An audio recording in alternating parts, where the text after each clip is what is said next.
EVs are no longer a niche market. Charging networks continue to grow and penetrate the mainstream. But what about the school buses? These fleets operate during the day and sit idle on evenings, weekends, and school vacations. There are pilots, government funding, and various other incentives available to stakeholders looking to leverage this resource. We will explore this topic and a lot more next on Power Perspectives. Welcome to the Energy Central Power Perspectives podcast. I'm Jason Price, your host, coming to you from New York City. And with me, as always, from Orlando, Florida, is Energy Central producer and community manager Matt Chester. Matt, do you see the electric school buses driving past you in Orlando?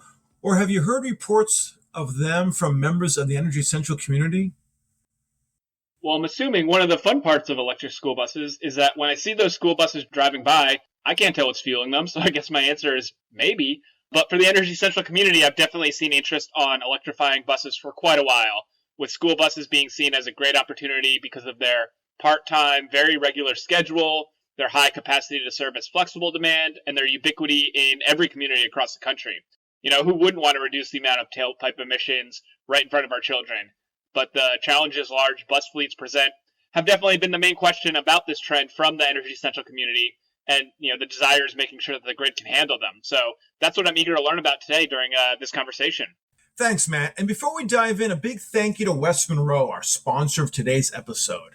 West Monroe works with utilities on projects like grid modernization and clean energy to make discussions like this possible. While electric school buses are already helping to make the air cleaner around schools, First Student and Con Edison have taken this a step further with a pioneering project in Brooklyn that uses school buses not only as a vehicle, but as a mobile energy asset. The vehicle to everything, otherwise known as V2X Smart Energy Hub, enables these electric school buses to charge, store, and even deliver clean power to the grid during peak demand. Here to discuss this unique approach to meeting grid goals is Kevin Matthews, the head of electrification at First Student, North America's largest transportation company. Kevin, welcome to the Energy Central Power Perspectives podcast. Thanks, Jason. Glad to be here today and talk about electric school buses and First Student's role in bringing this to fruition across North America. Fantastic, and as are we. So, Kevin, tell us first about First Student. I understand that you serve millions of students each day. That's a lot of kids to transport. What is your core business of First Student, and what are you addressing in the market? Yeah, so First Student is the largest school bus operator in North America. We operate 46,000 yellow school buses across 44 states and 6 provinces of Canada. And we serve about 1,300 school districts through that model. And what that model is primarily school districts will look to outsource their student transportation needs. So First Student provides the buses, the drivers, the mechanics, the route planning, the dispatchers, the whole ecosystem that comes around student transportation. So it's a real soup to nuts operation that we bring to our customers. School superintendents generally haven't taken courses in logistics and transportation. So we're the experts that solve that problem for them. And I always like to put this in perspective. First Student transports about 2.7 million children every day. The Friday before Memorial Day this year, the combined U.S. airline industry set a record. So that's everybody from American Airlines down to Spirit type carriers. They transported 2.9 million passengers. We do 2.7 million alone as a company, and we do that twice a day. Those are quite astronomical numbers. I can just imagine what that must be like on a daily basis. Let's talk about this whole transition that's going on here. So we're transitioning from traditional conventional fleets to electric, and it's no small task. Talk about the vision behind First Student's electrification efforts. What were the motivations, and what challenges did you anticipate as you went down that pathway? So first and foremost at First Student, our mission is safety. We have a societal trust that's been given us to transport kids. And so everything we do is with safety in mind.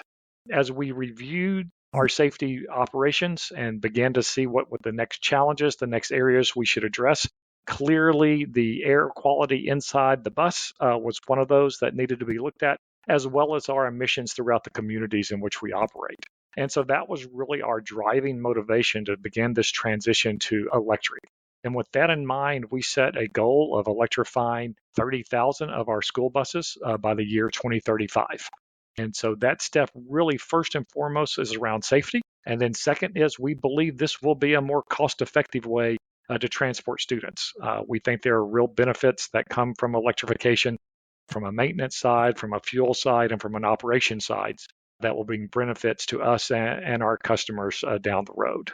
Talk to us about the V2X Smart Energy Hub. I mentioned that in the lead up here. Mm-hmm. What does the hub look like? Where did the idea come from? How does it fit in the overall first student vision? And what is unique about this program that perhaps other pilots across the country could learn from?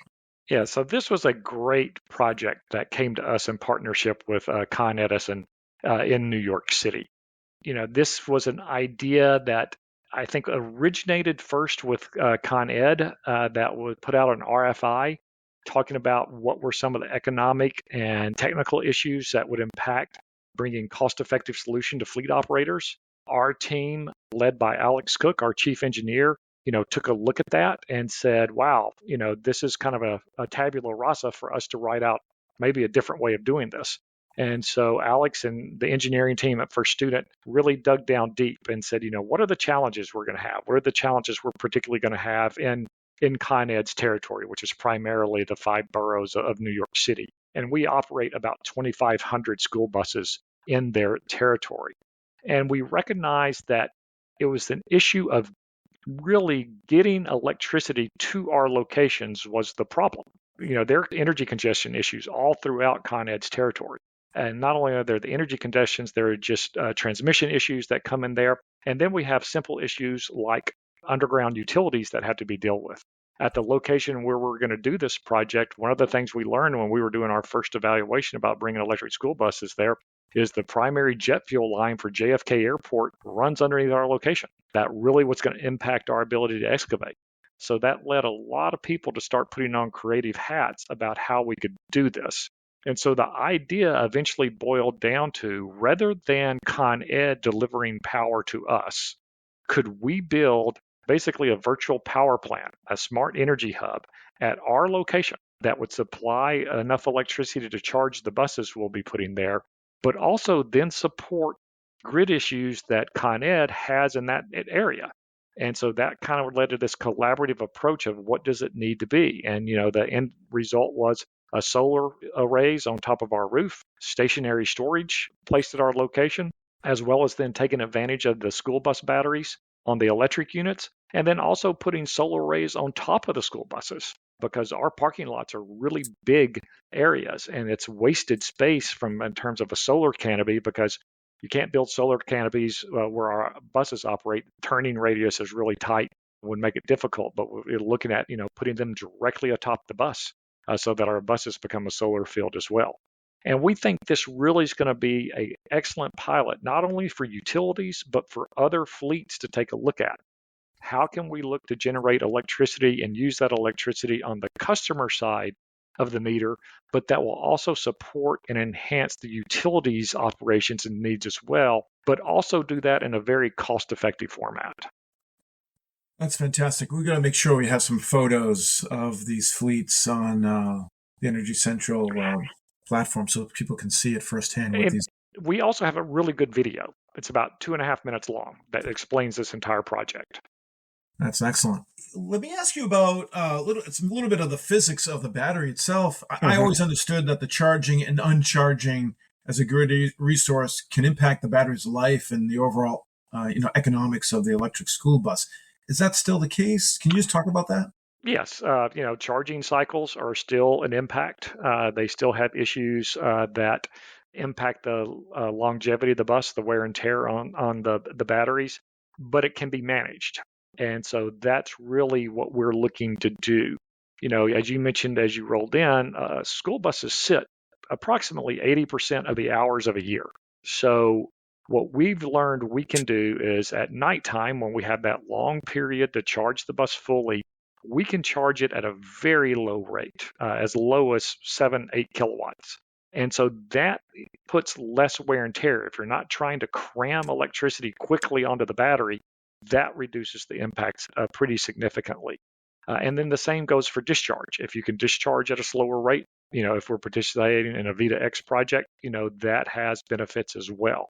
However, the school buses are very unique. Our usage pattern is less than 12,000 miles a year. So we're going to put less strain on our batteries from an operational side as well. And so that's why the school buses are really a unique and ideal vehicle for both the utilities and fleet operators to really learn how these impacts are going to go and how the vehicles can help support the grid as well. Let's talk about the Brooklyn community and this whole V2X hub that's going on there. So what was the reaction like with the community? How was it receptive? Did you receive any pushback or skepticism? Just what's the general approach you took? Could you talk or describe that experience? Yeah, to date, the project just announced in October. We have been receiving nothing but positive feedback from all the parties involved. The community around this location, and again, it's a very industrial area, but it is New York, Brooklyn. So there are residents that are, usually not very far away. They see this as a benefit because we're removing fossil fuel buses that sit and idle and park and pull in and out of that location most days of the week. And so this will have an immediate impact on air quality in that community. And I think also as they begin to learn how this project will not only support First Student at our location in Brooklyn, but that power will come back and supply that entire substation area, which includes a hospital, a couple of first responder areas, so that if there ever is a generalized grid impact, our hub will be able to support that entire community's electricity need for multiple hours and in some cases multiple days. Always fun to know, things that are local in the neighborhood. Electric vehicle technology is often viewed as challenging due to the impact of the existing grid infrastructure. And you touched upon some of that, but I'd like you to, dive a little bit further, given that that there's decision makers on power perspectives right now. So what do you think utility CEOs should be thinking about when it comes to the potential for electric school buses to be part of the energy solution and a grid asset at the end of the day? Yeah. I think, fortunately, we've had a great experience talking to utilities around the country about this. And the school bus industry writ large is about 460,000 units in the United States. They are in every community in the United States and in sizable numbers. The average fleet is 10 school buses, but it ranged from as few as 2 or 3 to as many as 10,000 in New York City. And what I think utilities are beginning to understand and see is this is something that's in our neighborhood, that is in our community, that we can immediately address. I mean, FedEx, Amazon, UPS, yes, they have lots of depots, they have lots of operations, but they're not in every community. The only potential fleet that is the U.S. Postal Service, but they tend to be smaller vehicles. And so I think by looking at how we electrify school buses, we'll probably address 80% of the issues and problems that utilities will confront as they look to electrify other fleets. And so by starting with school buses, by taking a look at that, not only as a utility specific, but as an industry specific, I think we can really look at how we can address a lot of these problems and concerns that are out there. And I think one of those big ones is how can the EVs actually support the grid, not only be a taker, but be a provider back. And it's the project we're doing with Con Ed in New York, and we're doing about 7 other pilots around the country with utilities on various V2X operations. It's really going to allow utilities to figure this out. At the same time, you get a massive societal benefit. By electrifying school buses, those are the children who ride them. Children breathe about 3 times more air per liter than an adult does. So getting them off a fossil fuel emission bus provides great benefits. So it's one of those win-win situations for us all to work cooperatively together because we can all figure out how to solve one another's problems and advance a very important cause. Yeah, I agree. You mentioned Con Ed and utilities in general need to figure out. I want to pull on that thread for a moment. What was it like working with Con Edison? What was the role that they served in? And basically, what should other utility leaders be thinking about and learn from this experience? Yeah, full credit to Con Edison, outstanding organization to work with. As I said, they started the process. They put out an RFI. They recognized there were going to be challenges electrifying fleets. There are going to be challenges around that. And so they asked for ideas. They said, what can you bring to the table? And it really allowed us to think outside the box. It allowed us to come up with things we had never thought about. And so we put that project together and sent it back into Con Ed. They accepted it. And then that led to several months of negotiations and discussions about how this would work and what would be involved and how it would come together. And that was really terrific experience and has led to a very sound project that, can be done timely, but will also be well studied so that other entities can take a look at it and learn from it and begin to extrapolate and move from there toward it. And that, again, is Con Ed's whole vision of this, is doing this project and doing it in a way that can be replicated so that others can take advantage of it if it turns out to be cost effective, and we believe it will, and move from there.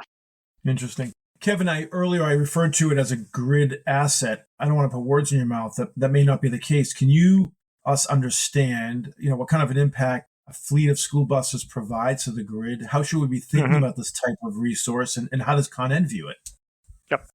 So, as I mentioned, a fleet of school buses averages around 10 on a single lot. But, you get into urban areas, and this lot we're looking at here in Brooklyn on Malta Street probably has upwards of 200 buses parked on it, fairly sizable imprint there. And so when you think about it on average, and this is average, there are a lot of variables that impact this, but on average, every 10 school buses represents about a megawatt of energy storage, both up and down on the grid. And so that's not insignificant when you think about that. And so how do you design a system that can charge the bus cost effectively, not only for the operator, but for the utility? And that's what we're looking at here, looking at how long our buses are parked. And so that we can charge at a very slow, manageable rate that doesn't put a big burden or an increased burden, let's say, on the grid that already exists. That's an important thing to learn, is how software and how other types of management tools can reduce the amount of electricity needed, but still meet the state of charge that's required when the buses need to roll out. Alternatively, how can we take that power back out of the batteries, that energy, and put it back to the grid and use it in productive ways for the utility? And again, school buses really are ideal for that setup because we're sitting 82% of the hours of the year. And when you look at that downtime, it's often starting around 4 o'clock in the afternoon when we're beginning to see the uptick on grid demand. And then during the summers, significant portion of our fleet is parked all summer long for 24/7. So really great ways that the school bus can improve the grid, support the grid, and not just be a taker of energy from it. You were describing the complexity of the sort of the infrastructure, and everything in the Con Ed territory is underground, so it just makes it that much more complicated. And you described the gas piping too. So there's a lot of infrastructure complexities. But there's also other competing interests that weigh on any kind of decision, especially if a regulatory decision, because it's not just in the control of Con Ed in terms of who's going to pay for it and the unknowns and the risk and everything. So could you talk about that? I'd love to understand, and I think our audience would appreciate as well, just sort of the overall complexity and competing interests and tensions that come from, going through an exercise like this. Yeah, thanks for that. And so first, when we talk about infrastructure, this is where I think First Student is by far a leader. We have developed a system we call First Charge. That is a system that is 100% above ground. So no trenching is required. We keep everything above ground so that, it's more cost effective. On average, it costs about 30% less to install First Charge than traditional trenching of systems and put in the ground. But beyond that, it's a flexible system. So it's designed for anywhere from 10 to 48 school buses. And so we can, do it like a Lego block system. As more buses come in, just keep adding more blocks to it. And those blocks are basically Jersey barriers, or K-rails, as some people call them, that you see along interstate highways. We put those on the parking lot. We attach our charging stations directly to the top of them. And we run the conduit for both the power and the telecom directly behind those Jersey barriers that then tie into each charging station. We have a power cube that we bring to the location that has all the power electronics, and that sits and ties in directly to the utility connection and manages all of those aspects. The good thing about this system, not only is it flexible, not only is it lower cost, is it's built in an ISO certified facility. And so everything is tested before it's shipped to the location. And that really reduces the amount of commissioning time and issues around interoperability that come up. And so we're quite proud of our first charge system and are now supplying that to other school bus operators as well as other medium and heavy duty fleet operators. But you do still have challenges. Don't want to sit here that everything just goes smoothly every day. As I mentioned, interoperability is our biggest struggle at this point in time. The bus has its software, the charging station has its software, power electronics has it. Getting all of those to communicate well and do the handshake so that charging occurs when it's supposed to can still be a significant challenge. And so we're really pushing not only the school bus industry, but others to really focus on this interoperability issue and potentially create centers where this can be tested and solved so that we're not struggling, once the buses arrive and the charging stations, spending weeks trying to just make the bus charge. And we're making great progress there, but still more needs to be done. Yeah, no doubt. Yeah. Regulatory, I think the biggest issue we have is permitting. And that's not just related to EVs, just getting permits from any municipality, any AHJ continues to be a challenge and slows projects down. And we would love to find a way to streamline the process so we can get permits and get to work. Interesting. What comes next? We're talking about, expanding the hub, serving the community. What does that look like? What comes next with this project? Yeah, what next is we would love to hear from more utilities that want to figure out how to integrate electric school buses or the electrification of fleets into their service territory and want to look at these game-changing ideas. We're clearly open to doing those. And the great thing about working with First Student is, and I have to admit, I have one of the best jobs in the United States, is we have a dedicated team of about 25 employees that all we do is electric school buses. That includes 4 full-time electrical engineers. So you're not going to find another school bus operator that has the depth and breadth that we have. So we would really like to find a way to work with you. And look, even if we don't have school buses in your territory, I wish we had school buses everywhere, but it doesn't work that way.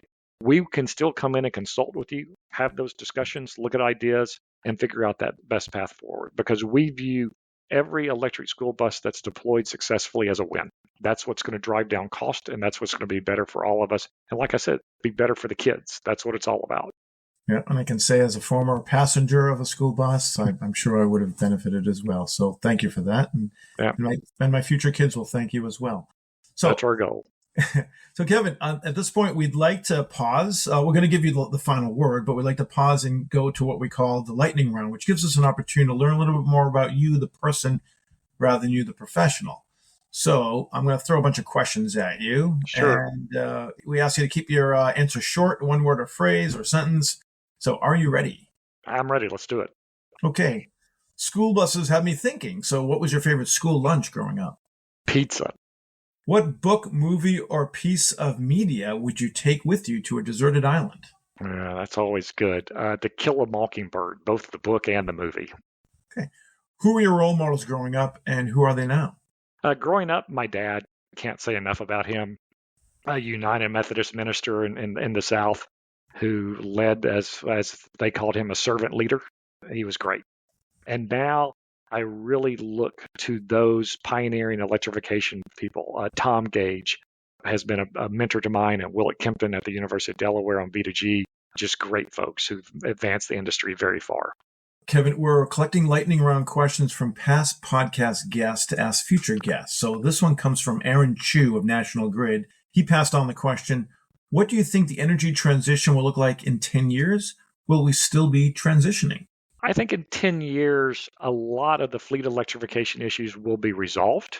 And I think it'll be a normal part of life in that. And I think we will have figured out how the fleets help solve grid issues and the energy transition. But yes, I believe we will still be going through a massive transition. There is so much to be done, and what AI is potentially bringing to us in terms of energy consumption will still push us further along. Okay. Now it's your turn. What lightning round question do you want to challenge a future guest to answer? And of course, it can be topical and related to energy, or it can be off the wall question. I'll keep it to energy. It's really what will the impact be of artificial intelligence to the energy world, particularly generation and transmission. How are we going to be able to address that as it continues to become a rapidly increasing issue? Great. And I feel like I know the answer to the next one, but last question, but I'll ask it anyways. What are you most passionate about? Yeah, it's electric school buses. It's the nerdiest answer probably ever, but this is absolutely incredible what we're doing at First Student. And I'm passionate about this personally, but I'm also passionate about the team at First Student. I cannot say enough about them. There's not a single one of them that views this as a job. They all view this as a mission. And I am so proud and so passionate to support them and the efforts we're doing. Really happy to be where I am in the world today. Fantastic, Kevin. And as promised, you now get to impart the final thoughts to our listeners. And once again, recognizing it's people at the utilities, similar to Con Edison, that are listening in today. So what is the key message you want to offer to our audience about the next steps they should take after hearing our conversation today? I think they should sit down with school bus operators in their territories, learn what those school districts want to do in terms of electrifying their fleet and how best they can support that effort going forward and how best they can take advantage of that. It could be simple as doing make-ready programs, having programs that help pay for infrastructure. But I really think that there are a lot of school districts out there, a lot of school bus operators similar to First Student that want to take this journey and really want to be a partner with their utility. Excellent. Fantastic. Really appreciate your insight and really admire the passion you brought today. So I want to thank you, and I'm sure that our listeners will have comments, questions, and follow up on this important conversation. And as always, we invite them to leave those in the comments section of the Energy Essential post of this episode. So when we do see notes, we'll forward them your way, Kevin, but we also encourage you to hop into the conversation and keep it going. So until then, though, we just want to thank you for sharing your insights with us on today's episode of the podcast. Well, thank you very much for having me and helping to educate everybody on what we're doing on the transition here and the transition writ large. These are very important conversations. So thanks for taking the time with us today. You bet. And you can always reach Kevin through the Energy Central platform where he welcomes your questions and comments. And we also want to give a shout out of thanks to the podcast sponsors that made today's episode possible. Thanks to West Monroe. West Monroe is a leading partner for the nation's largest electric, gas, and water utilities, working together to drive grid modernization, clean energy, and workforce transformation. West Monroe's comprehensive services are designed to support utilities in advancing their digital transformation, building resilient operations, securing federal funding, and providing regulatory advisory support. With a multidisciplinary team of experts, West Monroe offers a holistic approach that addresses the challenges of the grid today and provides innovative solutions for a sustainable future. Once again, I'm your host, Jason Price. Plug in and stay fully charged in the discussion by hopping into the community at energycentral.com, and we'll see you next time at the Energy Central Power Perspectives podcast.